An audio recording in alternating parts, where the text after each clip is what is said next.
অন্য ধর্মের সাথে ইসলামের পার্থক্যটা আসলে কোথায়? ইসলামের সাথে অন্যান্য ধর্মের পার্থক্যটা হচ্ছে যে ইসলাম ভালো কথা বলার পাশাপাশি আমাদের দেখিয়ে দেয় কিভাবে আমরা সেই ভালো অবস্থান অর্জন করব।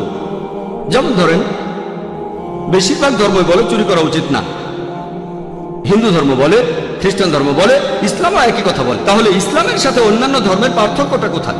পার্থক্যটা হচ্ছে ইসলাম চুরি করতে নিষেধ করার পাশাপাশি আমাদের দেখিয়ে দেয় কিভাবে সেই অবস্থানে যাব যেখানে কেউ চুরি করবে না। ইসলামে জাকাত নামে একটা প্রথা আছে।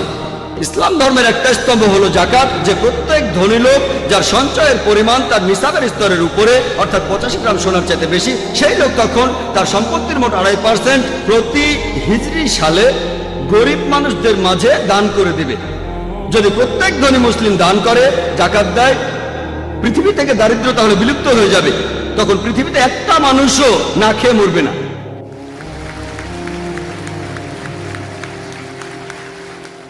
যদিও এভাবে একটা মানুষও না খেয়ে মরবে না, তারপরও কিছু মানুষ থাকবে যারা তখনও চুরি করবে, সহজে বড়লোক হওয়ার জন্য, তাদের অন্যায় আশা পূরণের জন্য। ইসলাম এটারও একটা সমাধান দিয়েছে। জাকাতের পর আল্লাহ তাআলা পবিত্র কোরআনে বলেছেন, সূরা মাইদার 38 নম্বর আয়াতে উল্লেখ করা হয়েছে, কোন চোর হোক সে পুরুষ বা নারী, চুরি করলে তার হাত কেটে ফেলো, আল্লাহ তাআলার পক্ষ হতে এটাই আদর্শ দণ্ড। অমুসলিমরা বলবে হাত কেটে ফেলবেন। এই একবিংশ শতাব্দীতে ইসলাম একটা বর্বর ধর্ম, একটা নিষ্ঠুর জীবন দর্শন। আর তারা ভাবে সৌদি আরবের লোকজনদের মধ্যে প্রতি 2 জনে 1 জন, এই লোকগুলো মনে করে প্রতি 2 জনে 1 জন লোকের হাত সেখানে কাটা। যদি ভালো করে দেখেন, বেশিরভাগ ধর্মই বিভিন্ন ভালো কথা বলে। তাহলে অন্য ধর্মের সাথে ইসলামের পার্থক্যটা আসলে কোথায়? ইসলামের সাথে অন্যান্য ধর্মের পার্থক্যটা হচ্ছে যে ইসলাম ভালো কথা বলার পাশাপাশি আমাদের দেখিয়ে দেয় কিভাবে আমরা সেই ভালো অবস্থান অর্জন করব। যেমন ধরেন, বেশিরভাগ ধর্মই বলে চুরি করা উচিত না, হিন্দু ধর্ম বলে, খ্রিস্টান ধর্ম বলে, ইসলামও একই কথা বলে। তাহলে ইসলামের সাথে অন্যান্য ধর্মের পার্থক্যটা কোথায়? পার্থক্যটা হচ্ছে ইসলাম চুরি করতে নিষেধ করার পাশাপাশি আমাদের দেখিয়ে দেয় কিভাবে সেই অবস্থানে যাব যেখানে কেউ চুরি করবে না।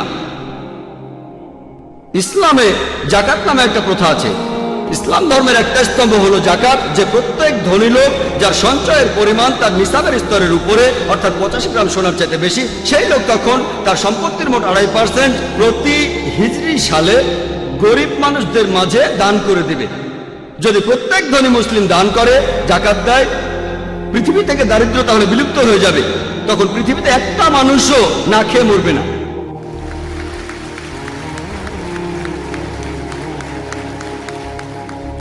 যদিও এভাবে একটা মানুষও না খেয়ে মরবে না, তারপরও কিছু মানুষ থাকবে যারা তখনও চুরি করবে, সহজে বড়লোক হওয়ার জন্য, তাদের অন্যায় আশা পূরণের জন্য। ইসলাম এটারও একটা সমাধান দিয়েছে। জাকাতের পর আল্লাহ তাআলা পবিত্র কোরআনে বলেছেন, সূরা মাইদার 38 নম্বর আয়াতে উল্লেখ করা হয়েছে, কোন চোর হোক সে পুরুষ বা নারী, চুরি করলে তার হাত কেটে ফেলো, আল্লাহ তাআলার পক্ষ হতে এটাই আদর্শ দণ্ড। অমুসলিমরা বলবে হাত কেটে ফেলবেন। এই একবিংশ শতাব্দীতে ইসলাম একটা বর্বর ধর্ম, একটা নিষ্ঠুর জীবন দর্শন। আর তারা ভাবে সৌদি আরবের লোকজনদের মধ্যে প্রতি 2 জনে 1 জন, এই লোকগুলো মনে করে প্রতি 2 জনে 1 জন লোকের হাত সেখানে কাটা। আমি সৌদি আরবে বেশ কয়েকবার গিয়েছি, 20-30 বারেরও বেশি হবে। আমি সেখানে এমন একজন মানুষকেও দেখিনি যার হাত কেটে ফেলা হয়েছে। অবশ্য সেখানে কিছু লোক আছে যাদের হাত কেটে ফেলা হয়েছে, তবে আইনটা এত কঠিন যে কেউ চুরির আগে কয়েকবার চিন্তা করবে। এমন না যে সৌদি আরবের পুলিশ খুব বুদ্ধিমান, আসলে আইনটাই খুব কঠিন। যখনই এই আইনটা প্রয়োগ করবেন তখনই রেজাল্ট পাবেন। আর যদি আইনটাকে সহজ করে দেন, সৌদি আরবের আইনটা যদি শিথিল হতো, তাহলে সৌদি আরবে চুরি চামারি শুরু হয়ে যেত। এখন আমেরিকার দিকে তাকান, পৃথিবীর মধ্যে সবচেয়ে উন্নত দেশ। এটা কি জানেন, আমেরিকাতে চুরি আর ডাকাতির ঘটনা খুব বেশি ঘটে। আপনাদের একটা প্রশ্ন করি, এখন যদি আমেরিকা ইসলামিক শরিয়া প্রয়োগ করা হয় যে প্রত্যেক ধনী লোক যার সঞ্চয়ের পরিমাণ 85 গ্রাম স্বর্ণের তুলনায় বেশি, সে তার অতিরিক্ত সম্পদের 2.5% জাকাত দেবে, তারপরে যদি কেউ চুরি করে তাহলে তার হাত কেটে ফেলা হবে। আপনাদের প্রশ্ন করি, তখন আমেরিকাতে চুরি আর ডাকাতির ঘটনা এটা কি বেড়ে যাবে, একই রকম থাকবে, নাকি কমে যাবে? এটা কমে যাবে। এটা একটা প্র্যাকটিক্যাল আইন, এখানে উত্তর দিতে আপনাদের কোনো কষ্ট হবে না, এটাই যুক্তির কথা। ইসলামিক শরিয়া প্রয়োগ করেন, তারপর রেজাল্টটা দেখেন। আর ইসলাম হলো মানবতার সমস্যার একমাত্র সমাধান। আমি আরেকটা উদাহরণ দিচ্ছি। বেশিরভাগ ধর্মেই বলা হয় যে মহিলাদের উত্তপ্ত করা উচিত না, মহিলাদের ধর্ষণ করা উচিত না। হিন্দু ধর্ম এই কথা বলছে, খ্রিস্টান ধর্ম বলছে, ইসলামও একই কথা বলছে। তাহলে অন্যান্য ধর্ম, সেগুলোর সাথে ইসলামের পার্থক্যটা কোথায়? পার্থক্য হচ্ছে ইসলাম বলার পাশাপাশি যে মহিলাদের উত্তপ্ত করবে না, তোমরা মহিলাদের ধর্ষণ করবে না, তারপর উপায় দেখিয়ে দিচ্ছে যে কিভাবে আমরা এমন একটা সমাজ গড়ব যেখানে কোনো মহিলাকে উত্তপ্ত বা ধর্ষণ করা হয় না। ইসলাম আমাদের বলেছে হিজাবের নিয়ম সম্পর্কে। বেশিরভাগ মানুষ তারা মহিলাদের হিজাব নিয়ে কথা বলে, তবে আল্লাহ তাআলা এই কোরআনে প্রথমে পুরুষের হিজাবের কথা বলেছেন, তারপর মহিলাদের হিজাব। আল্লাহ পবিত্র কোরআনে বলেছেন, সূরা নূরের 30 নম্বর আয়াতে উল্লেখ করা হয়েছে, মুমিন পুরুষদেরকে বলো তারা যখন কোনো মহিলাদের দিকে তাকায় তখন মাথায় কুচিন্তা আসলে, মাথায় বাজে চিন্তা আসলে সে যেন দৃষ্টি নিচু করে। এরকম একজন মুসলিম ছিল, একজন মুসলিম, সে একটা মেয়েকে অনেকক্ষণ ধরে দেখছিল। আমি বললাম, ভাই আপনি কি করছেন? ইসলামে তো এটার অনুমতি নেই। সে আমাকে বলল, আমাদের প্রিয় নবীজি বলেছেন যে প্রথম দৃষ্টিটা ক্ষমা করা হবে, দ্বিতীয়টা নিষিদ্ধ। আমি প্রথম দেখাটাই শেষ করিনি। প্রথমটা ক্ষমা করা হবে, দ্বিতীয়টা নিষিদ্ধ, এটা দিয়ে নবীজি কি বুঝিয়েছেন? তার মানে এই না যে আপনি 10 মিনিট একটা মেয়ের দিকে তাকিয়ে থাকবেন আর বলবেন আমার প্রথম দেখাটাই শেষ করতে পারিনি। নবীজি বলেছেন যে অনিচ্ছাকৃত ভাবে যদি কোনো মেয়ের দিকে তাকান, সেদিকে আবার তাকাবেন না, দ্বিতীয়বার তাকে দেখবেন না।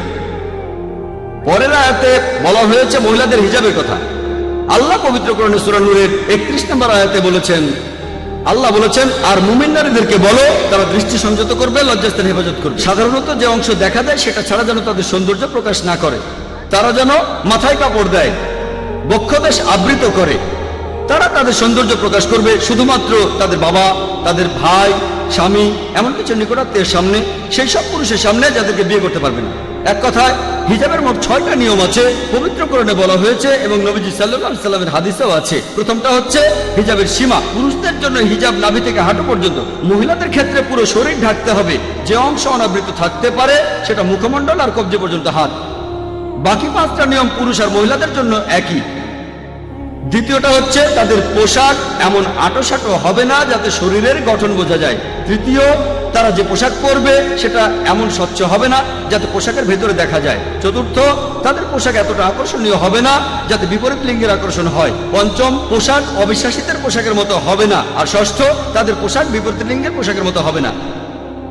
কোরআন বলছে, সূরা আহজাবের 59 নম্বর আয়াতে উল্লেখ করা হয়েছে, হে নবী, তোমার স্ত্রীদের বলো, কন্যাদের বলো আর মুমিন নারীদের বলো যে তারা যখন বাইরে যাবে তখন যেন তারা চাদর পরে নেয়, তারা যেন ওভারকোট পরে যাতে করে তাদের সবাই চিনতে পারে, ফলে তাদেরকে উত্তপ্ত করবে না।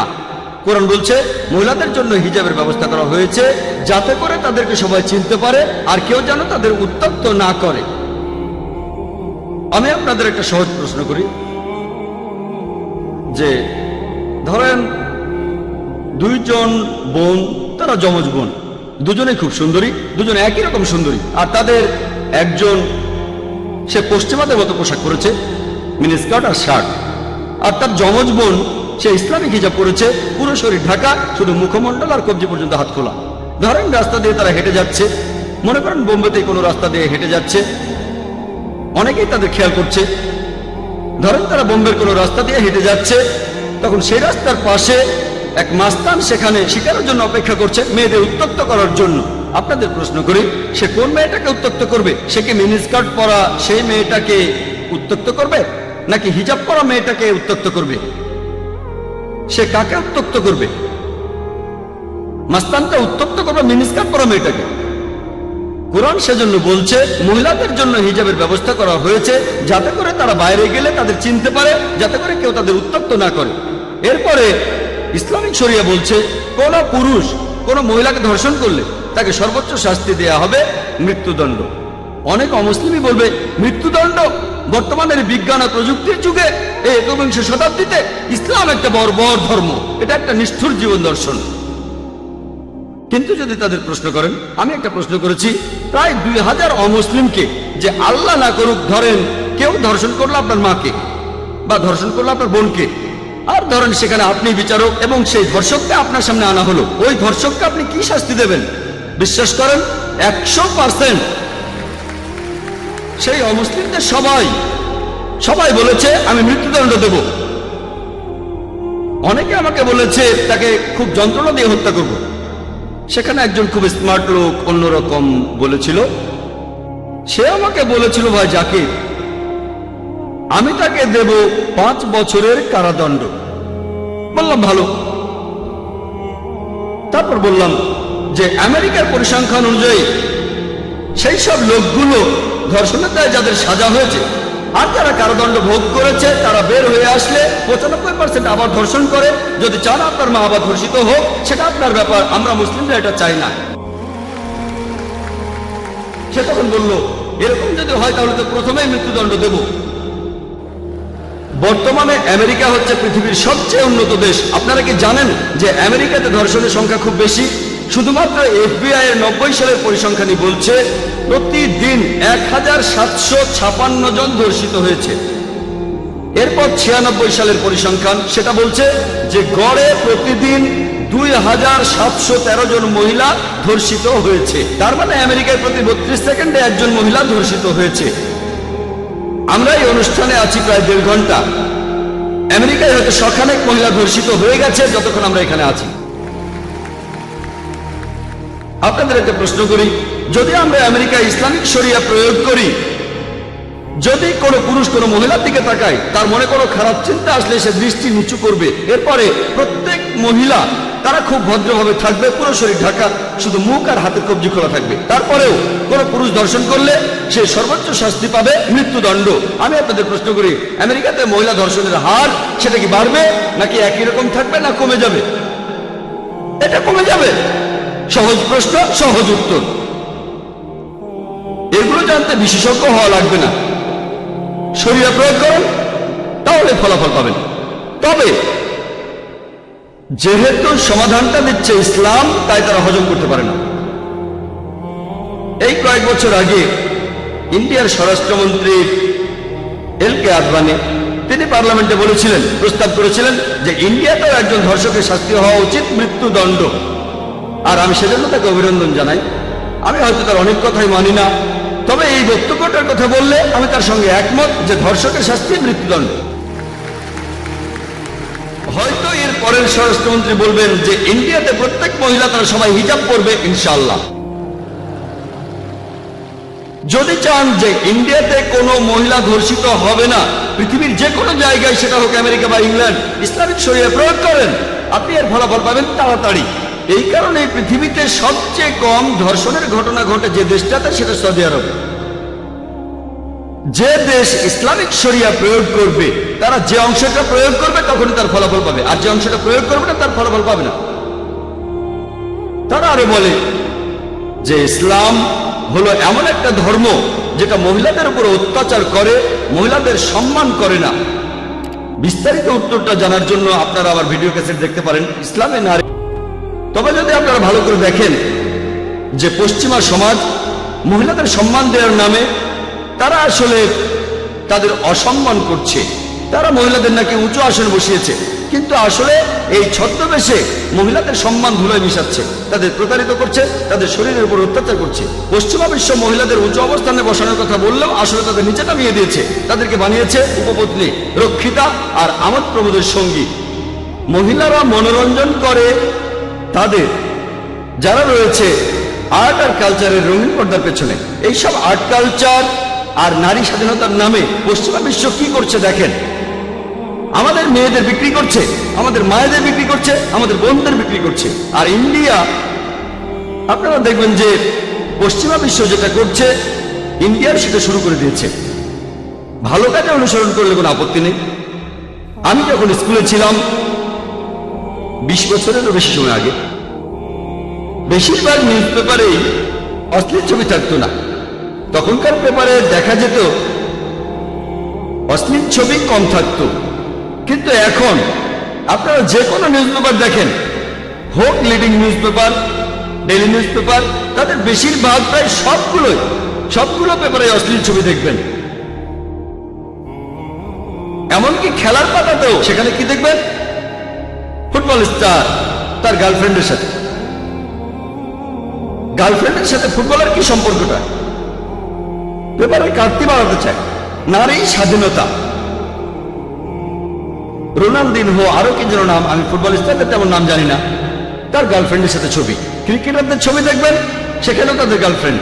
তাহলে এমনকি খেলার পাতাতেও মেয়েদের ছবি যেখানে থাকবে না, সেখানে গার্লফ্রেন্ডদের ছবি থাকবে। অনেক নিউজ পেপারে দেখবেন, আর অনেক পেপারে বিশেষ সংখ্যা থাকে। বিশেষ সংখ্যা যেমন টাইমস অফ ইন্ডিয়া, সবচেয়ে বিখ্যাত নিউজ পেপার, পৃথিবীর মধ্যে ইংরেজি ভাষায় সর্বাধিক বিক্রি হওয়া নিউজ পেপার, পৃথিবীর মধ্যে সবচেয়ে বেশি বিক্রি হওয়া পেপার, এর বিশেষ সংখ্যা হলো বোম্বে টাইমস। আর বোম্বের মানুষজন জানে যে বোম্বে টাইমস কি কথা বলতে পারে, বিশেষ করে 3 নম্বর পৃষ্ঠায়। এটা তাদের কৌশল, আমি এটা মানছি। এই কৌশলে কাজ করে ইন্ডিয়া টাইমসের বিক্রি বেড়ে গেছে। আমি শুধুমাত্র টাইমস অফ ইন্ডিয়ার সমালোচনাই করছি না, এই পত্রিকাটার নাম বলছি কারণ আমি এটা প্রত্যেকদিন পড়ি। অন্য যে কোনো নিউজ পেপার নিয়ে বলেন, DNA, Hindustan Times, Indian Times, উপরে বা নিচে কম বা বেশি আপনারা ছবি দেখবেন অর্ধনগ্ন মহিলাদের। নারী স্বাধীনতার নামে এইসব হচ্ছে। আমি একদিন আমার হকারকে বললাম যে পেপার দিয়ে যায়, আমাকে তুমি শুধু টাইমস অফ ইন্ডিয়া দিয়ে যাবে, বোম্বে টাইমস আর কখনো দেবে না। সে বললো, স্যার এটা তো ফ্রি, এটা ফ্রি পাচ্ছেন আপনি। বললাম, এরপরে বোম্বে টাইমস দিলে তোমাকে টাকা দেবো না। তার কথা ফ্রি, চিন্তা নেই স্যার, এটা তো ফ্রি। আমি বলছি লাগবে না, আমাকে শুধু নিউজ পেপারটা দেবে। এটা বলেছিলাম কয়েক বছর আগে। কিন্তু এখন মেইন নিউজ পেপারেও দেখবেন বিভিন্ন মহিলার ছবি, হোক সেটা খেলার খবরে অথবা আন্তর্জাতিক খবরে অথবা একেবারে প্রথম পাতায়, সব জায়গাতে মহিলাদের ছবি দেখবেন। আর সেজন্য নিউজ পেপারগুলোর কাটতিও বেড়ে গেছে। এগুলো করা হয় নারী স্বাধীনতার দোহাই দিয়ে, আর্ট আর কালচারের দোহাই দিয়ে।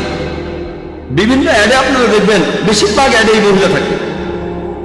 যদি আপনারা মোটরসাইকেলের অ্যাড দেখেন, হোক সেটা ইন্ডিয়া বা অন্য কোনো দেশে, কতজন মহিলা মোটরসাইকেল চালায়? কতজন?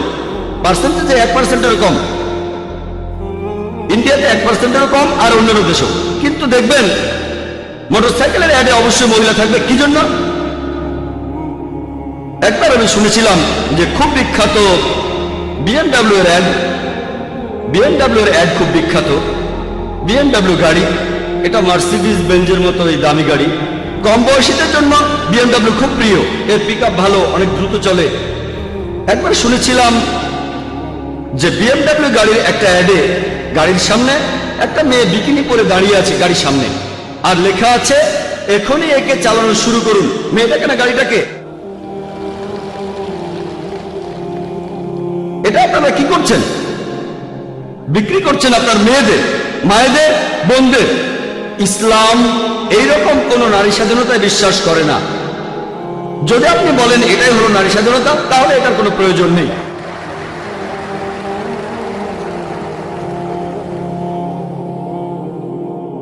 আমাদের বোনদের ভালোবাসি, মায়েদের ভালোবাসি, স্ত্রীদেরকে ভালোবাসি, শ্রদ্ধা করি, তাদেরকে রক্ষা করতে চাই। আমরা তাদের সমান অধিকার দেই।